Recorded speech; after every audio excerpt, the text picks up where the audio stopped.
wiki nga 3 eziise twafuna obuzibu bwa mukadde waffe General Katumba Amala bamukuba amasasi kitalo nnyo nti ne muganda waffe mwanyinaffe Brenda Nantongo n'afiiramu. So onakolwa nali sobola kwogera ku nsonga zino nga yakamalo kuwa amasasi kubanga twali mu kunyolwa era General Katumba Amala nkusaasidde nnyo ne famire yo wamu n'eggwanga.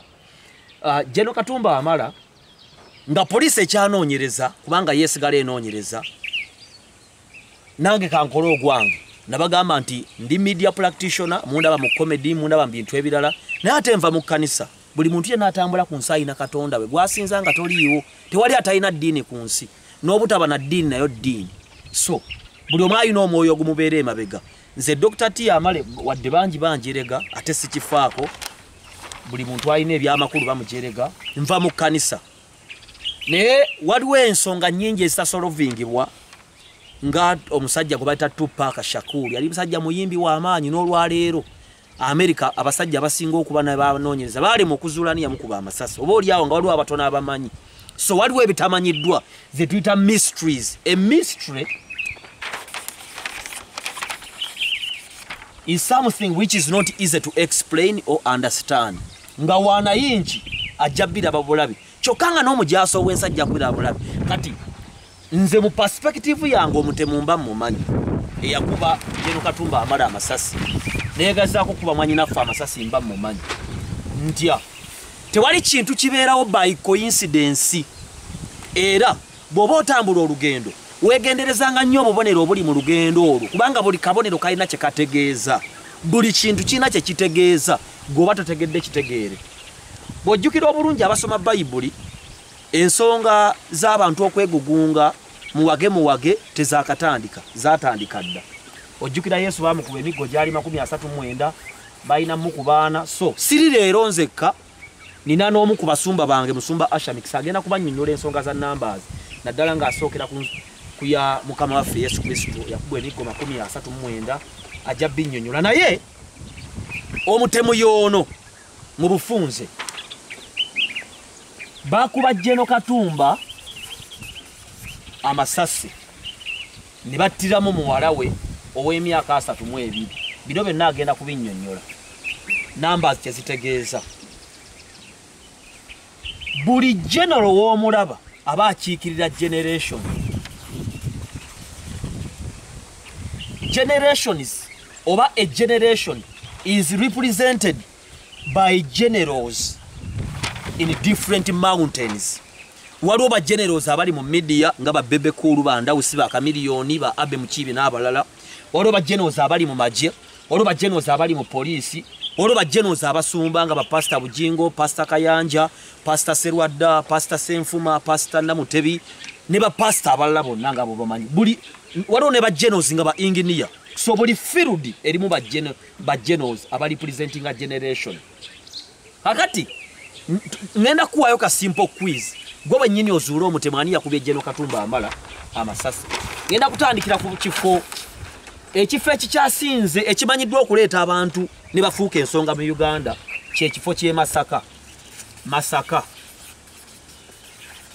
Tugenda kuzuula ffekko omutemu. E Masaka General Katumba Amala General Katumba gy'ava.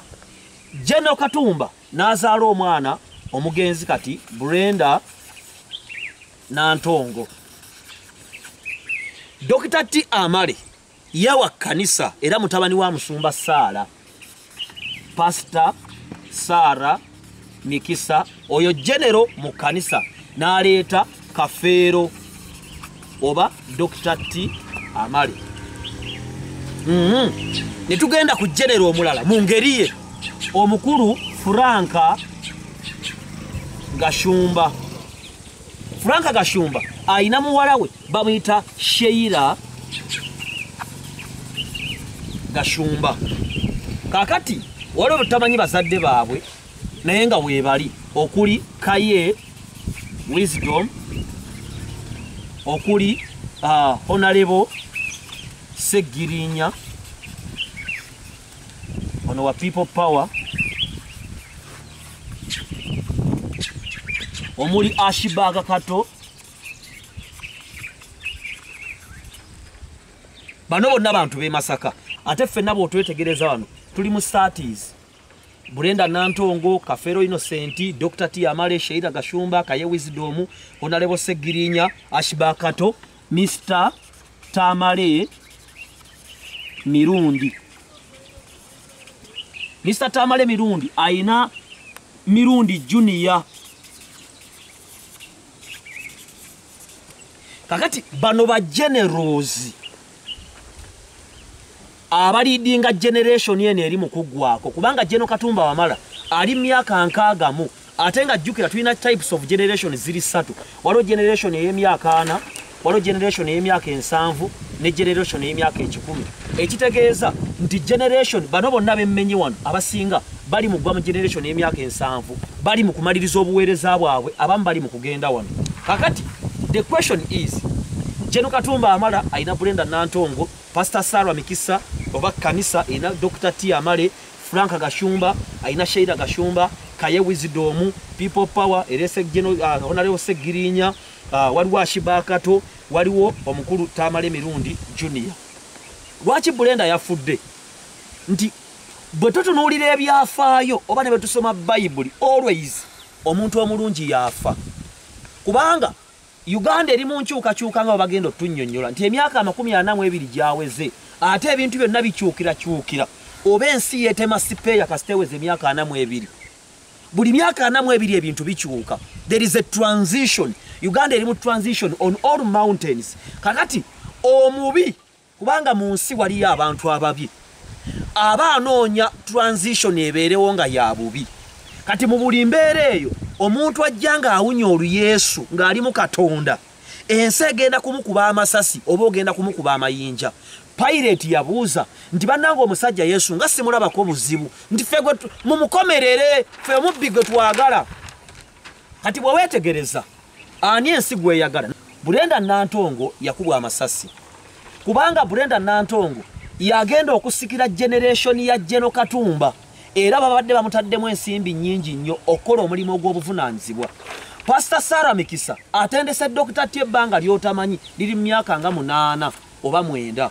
Galatians 5:22 emyaka 9 w'ogisanga namba 9 w'ogisanga atendekeddwa emyaka 9 mu kanisa. Kati bwe tugenda wano Brenda Nantongo olw'okuba ayogera ku Yesu ne famire ye mwavanga etya Katonda ne Dr. T banense egenda kuba kuba amasasi.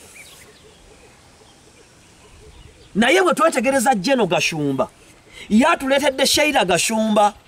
Sheila Gashumba bw'ateekayo video ku social media nga wakayita eddakiika 15 beewezeza emitwalo egi naye ng'ali mu kukola kingaatamidde. What is my God is plan? You know I love her so much. Ne baga nti walaayi oyo gwe twagala. Brenda Nantongo tebamwagala. Kitegeeza ensi bw'ebeera mu kukyukakyuka ejja kunoonya abali mu Katonda n'abakaaringa transition ey'obwa Katonda ebakuba amasasi. Dr. T. Amale ebivumo abantu bye banvumye amayinja ge bankubye olw'okwogera Katonda amazima gali bwe kati mundaba naye bangi mwankyawa mugezezaako emirundi mingi okunkuba ekigwo. Waliwo n'abalowooza nti Dr. T. Basonto oba naamuvaako abantu 5 agenda kunafuwa gwewo naye mbabuulira Katonda aliyo abalabe be bangi ne tebali wangula. Sheila Gashumba mumwagala, Kaye Wisdom mumwagala, Honorable Segirinya mumwagala, Ashibakato mumwagala yamala kukyuka kudda mu 7 mukyawa, Mirundi Junior mumwagala. Kati always ba general bano basindika abaana babwe mulembe oguddako kubanga bano bajjeno bakaddiye. Naye kati ffe obuzibu otusanga abajjira mu Katonda nti ffe tujja kubwa amasasi, tujja kuvumibwa, tujja kukyayibwa. Bano bajjeno abayisika Tamale Mirundi ayina omwana we bamutajju Tamale Mirundi Junior ayogera era mumwagala okufa kubanga ayogera mwagala okuwulira. Kati Dr. T. Amale yebwe aba ayogera musiru talina magezi sirimu agenda katta kalabe tekategeera totubuulira ayogera ki Katonda naffe tumumanyi muli buna abalokola abegeziwaza. Brenda Nantongo uyo akubiddwa amasasi kitegeeza kati Jeno Katumba si kyekyali ekigendererwa wabula omulabe kubanga ensi erimu Katonda erimu ne Setaani. Wali ensi y'ekitangaala n'ensi y'ekizikiza. Kati omulabe w'ensi omulabe wa Katonda agenda noonya General Katumba kubanga General Katumba abula emyaka mitono ave mu service oba ave mu action eyagala ono gwamaze okuteekamu ekirungo ky'omunnyu kubanga tuli munnyu gwansi kati bano abataliimu munnyu mubaagala Tamale Mirundi Junior bw'ayogera musanyuka Honorable Segirinya bw'ajja n'abalimba eby'emmeeri musanyuka Kaye Wisdom mumwagala Sheila Gashumba adaga kana katukunamira bulungi naye kuba ebifaananyi nga yeebambye oyo ensi emwagala temuyinaako buzibu Dr. Timu Siru talina magezi lwaki ayagala Katonda neffe bwe byongera okutugumya nti tulina omugabo omunene mu maaso ga Katonda nankubadde bangi munvumye ne temusobola kuyimirira we nnyimirira nankubadde bangi munjerega temuliyimirira we ndiyimirira nankubadde bangi mwagadde okunkuba amasasi Mukama ntaasizza ebivumo byempiseemu wansi w'enjuba kubanga nze nkola mulimo gwa Katonda gwoba oyogera naye atajjukira mu nsi waliyo combination z'abantu babiri waliyo 20% ne 80% kakati ensi eyagala lumbuye ensi eyagala penge nabagamba nti penge lumbuye Stella Nyanzi bano bazaake abantu abavuma abakulembeze bo ensi tebalinaako buzibu era mubaagala Honorable Zaaka avuma omukulembeze ne muga nti yeeka amuvume naye Bulenda Nantongo bambi naafa Kafeero Dr. T bambi naaba ng'agenda kufiira mu muviye naye nze nnyimirawo lwa Katonda ne bwenfe nkyandi mugumu nti omulimo gwenkola Katonda gwayagala oba Zaaka avuma oba Segirinya avuma oba Kaye abuzaabuza abavubuka ate Kaye yali mulokole oba Sheila Gashumba yeebamba n'akola obukolomooni bonna naye ne bajjeno nammwe muyige okutendeka abaana bammwe bw'osoma ebyafaayo by'omwana ono eyafudde abadde ayigiriziddwa nnyo okumanya okukulembera eggwanga lye n'okubaako byakola ebyamazima so ngenda kuyita omusumba wange abannyonnyole briefly ennamba zitegeeza zitya kubanga nnamba nawo waliwo okusoma okw'enjawulo. Shalom Volongoto, Shalom Uganda. Mukama tumwebaza olw'omulimu tweyanzanya Dr. T omulimu gwokola Mukama akutuweera omukisa.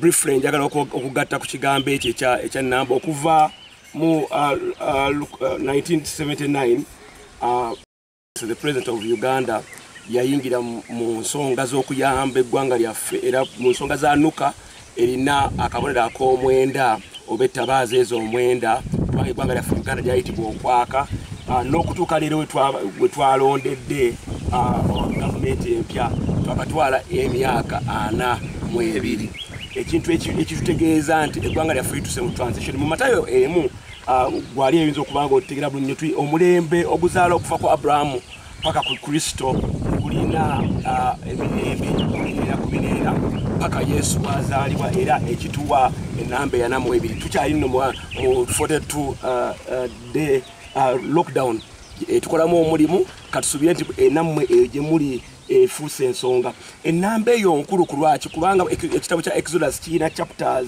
4 ate ekitabo kya Uganda waffe Yobu kirina chapters 42 naye eno y'ensonga nti ekigambo virgin n'ekigambo curse be appearing emirundi 56 mu Old Testament n'ekigambo injustice kyapiringa mu Bible emirundi 56 kakati twogera bwe mpya Buganda wange nga annyonnyola ku kigambo kya General Katumba n'omugenzi Brenda mu byawandiikibwa tewali kintu kibaawo by coincidences ebintu biba biteeketeeke ebintu tebigwawo bugwe kubanga ali waggulu atufuga ffenera eyatuwa omukka ne tussa ebintu abaabitambuza kusinza ku pulaani ye Balumi 8 agamba nti byonna bikola bulungi eriffe abakkiriza era abaagala Katonda kakati emmotoka ya general nga bwe tunnyonnyoddwa nti ensozi 78 ziriko ba general baazo Uganda eri mu kaseera kati ak'emyaka emirala ng'etaano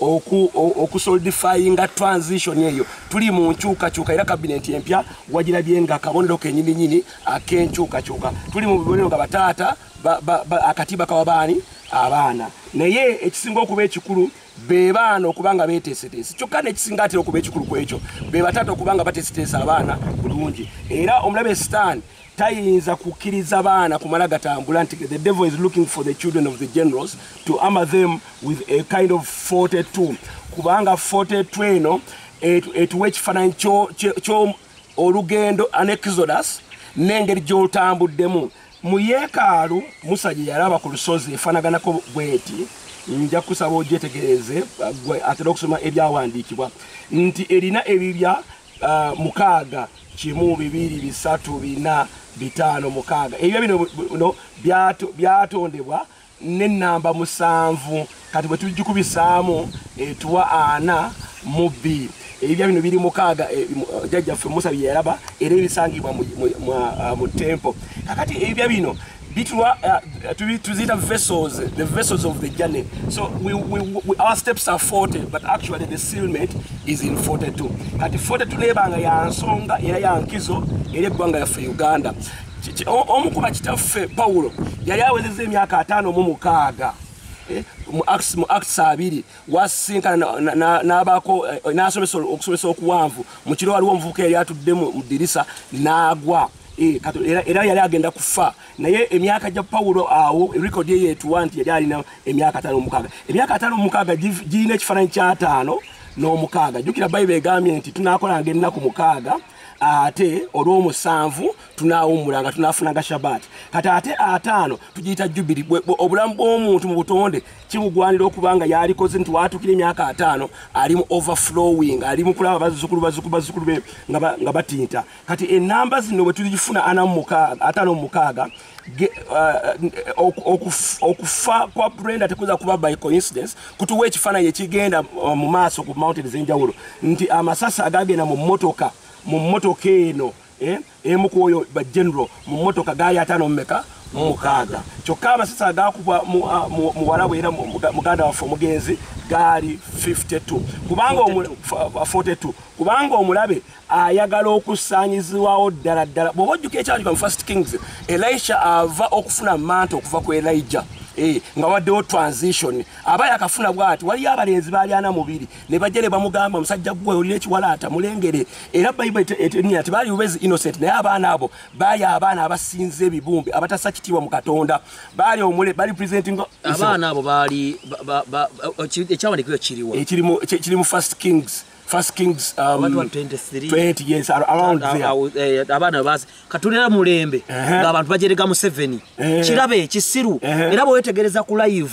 nga Jeno Katumba bali mu kuziika omwana we abavubuka abaliko naddala ya BBS je netegereza abavubuka abaliko bali mu kuseka ye bali kufa yayogera ku people power kabafe bali woza tebafa tuli mulembe nga honorable mulamba asobola okuyimira naga nti president wa Uganda Museveni is an idiot kyokka bwetegereza emyaka gyaffe ffenna wano onalebo zaake ali myaka 29 Dr. T 28 Kaye 33 Brenda 32 ate watugamba nti number 30 is a number of a good servant kino gye emyaka omuntu tuba tutandika okuzimba ku myaka 2 okusinga kyatugamba kati tutandika okuweereza Katonda okuva ku myaka 2 tuli myaka gy'obuvubuka waffe twandimanyidde Katonda wano wajjira ensonga nti Kyagulanyi yatuwangula kubanga omulimo gwe ogwakyagulanyi tegwali gwa kuyingira ku president kufuga wabula kuyingiza kasasiro mu government era n'alekamu bazaake ne basegirinya be ne banyanzi bapengepenge bazze ku mulembe gwe babajjo bafulufiga bakibaga ne bonoona buli wamu tugende mu maaso kikulu nnyo bw'oyogera ku kubanga Mbaleevi eggulu lyayita abakozi mu magye okuva ku myaka 2 paka ku myaka 3 Yesu Kristo ataleka emirimu gye ku myaka ameka 3 kubanga eno embeera ya 20 to 30 is a kind of preparation okusobola okukola omulimu tubona owereza 5 oba olina omulimu gw'okoze kati bwe tugenda mu 5 mu mukaaga oba olina okubanga otandise akatyo kawaki abalala kati bwe tuba bw'oyogera ku nsonga eyo n'emyaka gino kituwa ekifaananyi kwabadde kugamba nti abaana 42 olw'ennaku ze tulimu zino abaana 42 bonna baba Elisha yalagira female bears nezijja nezikola bisa naye bw'obasomako tebaali innocent ekyogeddeko kikulu zaali 2 ate ne boda zaali meka 2 kaakati weetegereze nti mu mbeera eno attack eno ya Brenda it's an attack of a generation nga tulina omulembe gwaffe gwatulaba ogutassa kitiibwa mu Katonda nga gusinza ebintu ebirala tegussa kitiibwa mu bakulu gwebeereramu gubikwasa Kyagulanyi Kyagulanyi Dr. T wafulumayo kasiru tekalina magezi bizonto bikasi nolaba nze nteekayo video otannagiraba nakugiraba nampemula because obusungu obwa Katonda omubya mulimu buwakana bwe busungu omuntu wokubira omwana munne masasi 10 olaba obusungu abantu batuyinako kubanga twena ne Gashumba tamale birundi junior kaye fenafena tuli mu 2030 emyaka omuntu watekera okuweereza eggwanga oba Katonda kati twagala yo people power bwe yajja ate people power si akati yokka yabawodda mbaterani totutera Yesu tutera oli omubbi okuvedde byabeeranga we by'abantu okwekyanga kati ense yagala zaake eyagala lumbuye era oyo mukwano gwayo eyagala kaye eyagala bizonto era we twetagisa okufuna mu mulembe guno gwennyini kubanga jjukira awabeera Elijah wasobola okubeerawo ddala era ne Jezebeli nti nga tulina omulembe gw'abantu tukkiriza Katonda nti gwatulaba oyinza okuba gy'oli eyo naye nga naawe okimanyi nti gw'oli ku lwa Mukama kati ensonga ya 7,000 nti buli mulembe Katonda asigaza wameka akasanvu kajja kusigalawo ku lwaki kubanga Katonda bulijjo mu kizikiza ever he will ajja kubaako mulimu gwakola kati tujja kuzzaamu amaanyi nti as much as tulina ekifaananyi kino bw'okiraba kirumba ggwanga kubanga eggwanga lya Uganda lyategekebwa liri mu ndowooza y'obwa Katonda mu mountains omunara zonna nja kujjukiza nti eno $56 mu motoka ya General Katumba etuwa ekifaananyi ekirala nti pillars eziyimidde ku tabanako ziri 5 mu 6 kyokka ne veso zonna bwe tuzigatta nga tugaseeko n'ey'omusanvu n'ey'omunaana zituwa 5 mu 6 ekifaananyi kye tufunamu nti eggwanga lyaffe liri on serious attack eri bataata ne bamaama ate nga mu kaseera Katonda walowooleza okutandika okuwa Elijah wakati okawaki Elisha kyokka bw'obanga oli Elisha eri eyo ng'oli eyo nga Elisha bwe baakamuwa yasisinkana abalenzi 42 abaali tebasa kitiibwa mu gavumenti abaali tebasa kitiibwa mu bakulu abaali nga beeyagaliza nga beebeereramu nga Katonda tebamulabawo n'akola Saara eyaleeta enkyukakyuka era Bayibuli eyogera nti ettaka eri lya Jericho otugenda okuvaawo nga baali bagamba nti lyali ddungi naye ng'amazzi gaalyo gaali mabi okimanyi gwali atulaba nti ettaka lyaffe Uganda abantu ba Katonda ab'enjawulo balyogeddeko obulungi ne pulaani ya Katonda ng'abasinga obungi bakikwataganya ku mugga gwaffe River Nile nga bwekulukuta nti ne river bwetiyedde ekolaki kakati gwatulaba oyinza okuba olinako woosimbye ekkanda on a particular mountain naye bw'obanga oli mu age ya 20 and 30 tegeera nti gwe sitaani gwe gwaloonya kyokka ate tegeera nti naawe era Katonda gwakola ki gwanoonya kati tubeere omulembe ogw'abato abali ready to serve the Lord abali ready to serve on mu government and military nga tugondera amateeka ku media abantu baffe mu hospitality industry business amakanisa wa enzikiriza education ne science and technology tubeere nga tuli abantu abeeteeseteese okuba nga turepresentinga so omulembe oguli anti God naye omulembe ogwa Katonda. Yes.